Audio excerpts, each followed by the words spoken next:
इतकी चमचमीत कचोरी खायची आहे, ते पण उपासाच्या दिवशी. चला मग तर आपल्या रेसिपीला सुरुवात करूया. नमस्कार, माझं नाव जुई. जुई आज काय स्पेशलमध्ये तुमचं पुन्हा एकदा स्वागत करत आहे. आजची आपली रेसिपी आहे आषाढी एकादशी स्पेशल उपवासाची कचोरी. रेसिपीत लागणारं साहित्य व कृती नीट वाचून घ्या. चला मग आपल्या रेसिपीची सुरुवात करूया. तर सर्वात आधी तुम्ही इकडे बघू शकतात, मी इकडे सगळे नीटपैकी सगळे जिन्नस लावून घेतलेले आहेत. तर सर्वात आधी आपला सगळ्यात इम्पॉर्टंट जिन्नस आहे उपवासाच्या दिवशी, ते म्हणजे 2 उकडलेली मॅश केलेली बटाटो घ्यायचे आहेत आपल्याला, म्हणजेच बटाटी. आणि यानंतर मी घेतले 6 चमचे एवढं अरारूट पावडर. त्यानंतर घेतलेले मी अर्धा कप एवढं आपलं खवलेलं खोबरं, हे ओलं खोबरं घेतलेलं आहे मी. आणि त्यानंतर घेतले मी इकडे भाजलेले शेंगदाण्यांचं कूट. नंतर मग घेतलेले मी हिरवी मिरची आणि अद्रकचं 2 चमच्याभर एवढं भरड घेतलेली आहे. त्यानंतर घेतलेले मी थोडेसे मनुके आणि थोडेसे काजू बारीक बारीक चिरून घेतलेले आहेत, चॉप करून घेतलेले आहे मी याला. नंतर साखर घेतलेली आहे अर्धा चमचा एवढी, जास्त घ्यायची नाही आहे, थोडीशीच आपल्याला लागणार आहे किंचित. आणि 1 चमचाभर एवढा लिंबूचा रस घेतलेला आहे. आणि चवीप्रमाणे उपासाचं मीठ घ्यायचं आहे आपल्याला. हे सर्व जिन्नस आपले तयार आहेत. आता आपण आपलं बाहेरचं फिलिंग बनवून घेऊया. तर इकडे मी 2 बॉईल केलेले बटाटी घेतलेली आहेत. आता तुम्ही याला बघू शकता, चांगलं सॉफ्ट बटाटी आहेत आमची, त्याच्यामध्ये जरा पण दाणे असं काहीच नाही आहेत. त्याच्यामध्ये आता मी 3 चमचाभर एवढं अरारूट पावडर घेतलेलं आहे. अरारूट पावडरने आपल्याला खूप चांगली बाइंडिंग मिळते आणि आपल्याला फिलिंग बनवायला ना तर बाहेरचं कवर बनवायला खूप इझी पडेल. याच्यामध्ये मी चवीप्रमाणे पिंक सॉल्ट घालून घेतलेलं आहे. तुम्हाला नॉर्मल मीठ वापरायचं असेल तुम्ही तेही वापरू शकतात, काहीच हरकत नाही. आता याला आपण नीटपैकी मिक्स करून घेऊया.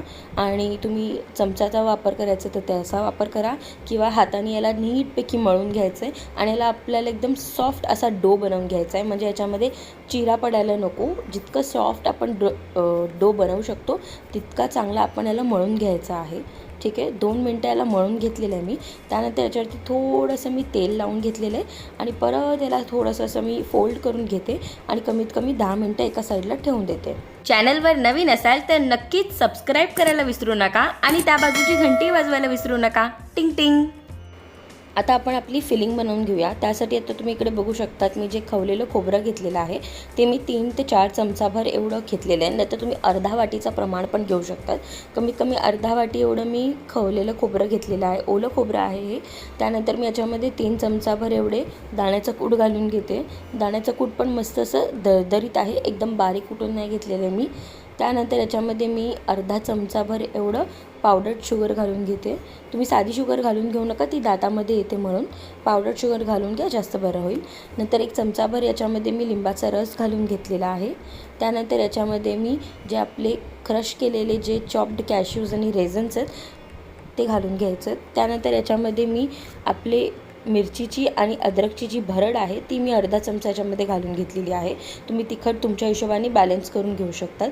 आता याच्यामध्ये मी चवीप्रमाणे आपलं पिंक सॉल्ट घालून घेतलेलं आहे. तुम्हाला साधं मीठ घालायचं असेल तेही घालू शकतात, सेंधव मीठ पण घालू शकतात, काहीच हरकत नाही. परत आपल्याला याला नीटपैकी मिक्स करून घ्यायचं आहे. याच्यामध्ये आपल्याला जरा पण गुठळ्या नको आहेत, म्हणून याला नीटपैकी एकजीव करून घ्यायचं आहे आणि नीटपैकी याला मिक्स करून घ्यायचं आहे. आता तुम्ही माझं मिक्सचर बघू शकतात, थोडंसं मॉइस्ट आहे. याच्यामध्ये मी अजिबात पाणी वापरलेलं नाही आहे. जे आपलं नारळ खवलेलं आहे त्याच्यातच मी मिक्स करून घेतलेलं आहे. आता याचे मी छोटे छोटे गोळे बनवून घेतलेले आहेत, तुम्ही बघू शकतात. आता तुम्ही इकडे दुसरीकडे बघू शकतात, तर मी हे जे बटाट्याचं आपलं बाहेरचं जे फिलिंग आहे, आउटर कवर आहे, त्याचा पण मी गोळे बनवून घेते. तर तुम्ही प्रमाण बघू शकतात, आतमधलं फिलिंग आहे त्याचे छोटे गोळे आहेत आणि बाहेरचं जे आउटर कवर आहे त्याचे मोठे गोळे बनवून घेतलेले आहेत. असे मी 2 वेगळे आपले सगळे गोळे बनवून ठेवलेले आहेत कचोरीसाठी, म्हणजे आपल्याला पुढचं काम करायला एकदम सोपं पडेल. तर मग आपण आता पुढच्या प्रोसेससाठी जाऊया. आता मी इकडे एका प्लेटमध्ये 3 चमचाभर अजून अरारोट पावडर घेऊन ठेवलेली आहे. बाहेरच्या कोटिंगला एक लेअर लावण्यासाठी आणि अजून कुरकुरीत बनवण्यासाठी आपल्याला याची हेल्प होणार आहे. तर सगळ्यात आधी आता मी बाहेरचं जे बटाट्याचं फिलिंग आहे ते घेतलेलं आहे आणि याची आपण छोटे छोटे कचोरीसारखं बनवून घेऊया. सो याला आपण छोटीशी अशी वाटी असं बनवून घेऊया. हाताच्या मदतीने, बोटांच्या मदतीने हलक्या हाताने हे काम करून घ्यायचं. जर तुम्हाला जमत नसेल तर तुम्ही अरारूट पावडर हाताला वापरून करू शकतात. त्यानंतर त्याच्यामध्ये तुम्ही बघतात मी छोटंसं आपलं जे फिलिंग आहे ते घातलेलं आहे आणि मला हलकंसं एकत्र जॉईंट करून घेते. जसं आपण मोदकसाठी करतो तसंच आपल्याला ह्याला करायचं आहे आणि हलक्या हातानेच आपल्याला याला फोल्ड करून घ्यायचं आहे आणि असा सॉफ्ट असा बॉल बनवून घ्यायचा आहे. आपल्याला याच्यामध्ये बाहेर नाही तर कुठूनही एका साईडने पण कुठेही चिरा पडल्या नाही आहेत, हे याची आपल्याला काळजी घ्यायची आहे. आता गोल नीट झालेला आहे. याच्यानंतर मी याच्यामध्ये अरारोटच्या पावडरमध्ये याला मी मिक्स करून घेते, घोळवून घेते. तर तुम्ही बघू शकता एक्स्ट्रा जे पावडर आहे त्याला आपण डस्ट ऑफ करून घ्यायचं आहे. त्याला जेवढं रिक्वायर्ड आहे चिटकण्यासाठी तितकंच त्याला राहू द्यायचं आहे. हे अशा प्रकाराचे आपल्याला सगळे गोळे बनवून घ्यायचे आहेत. तर आपण बाकीच्या आपल्या कचोऱ्या अशाच प्रकाराने बनवून घेऊया. आपल्या खूप सोपी पद्धत आहे ही कचोरी बनवण्याची. तुम्ही बाहेरून जाऊन घेत असाल या कचोऱ्या, त्यापेक्षा तुम्ही घरगुती प्रकाराने बनवू शकतात, खूप उत्तम लागतात.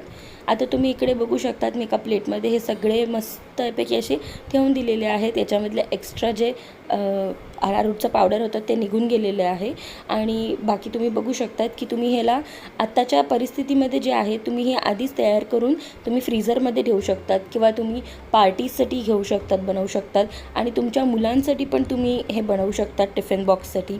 आणि आता मी इकडे एका साईडला तेल गरम करत ठेवलं आहे. आता याच्यामध्ये सगळ्यात पहिलं आपली ही ट्रिक काय आहे की आपलं एक कचोरी याच्यामध्ये घालून बघायची आणि बघायचं की आपली कचोरी फुटत नाही ना, नाहीतर आपलं काही गडबड होत नाही आहे ना, ही आपण काळजी घ्यायची. नाहीतर आपलं तेल पण आपलं वाया जातं आणि पूर्ण वेस्टेज होऊन जातं. सो ते काळजी घेण्यासाठी मी आधी एकच कचोरी घालून बघितली आहे. आता खूप चांगल्यापैकी माझी कचोरी अशी फ्राय झालेली आहे, जेणेकरून म्हणजे समजून जायचं की आपलं प्रमाण सगळ्या गोष्टींमध्ये बरोबर गेलेलं आहे. तर आता मी बाकीच्या ज्या कचोऱ्या आहेत त्या घालून घेते. ते पण एकत्र सगळ्या कचोऱ्या घालू नका, जास्त गडबड पण करायची नाही आणि खूप घाई पण करायची नाही. थोडे थोडे कचोऱ्या घालायच्या प्रमाणामध्ये आणि नीटपैकी त्याला शिजू द्यायचं. आणि जसं तुम्ही तेलामध्ये टाकतायत तेव्हा तुम्ही मीडियम हीट ठेवा, नाही तर स्लो हीट ठेवा आणि टाकल्यावरतीच आपण त्याला हलवायला नका जाऊ. एकदम पटकन त्याला चमचा लागला ना की ते फुटू शकतात, खूप नाजूक असतात. म्हणून त्याला 1-2 मिनटं त्याला नीट त्यातच राहू द्यायचं.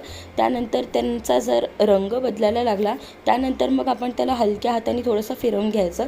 जास्त प्रमाणात आपल्याला त्याला हलवायला जायचं नाही आहे. कमीत कमी 3 ते 4 मिनटं लागतात त्याला सगळ्या साईडनी शिजण्यासाठी.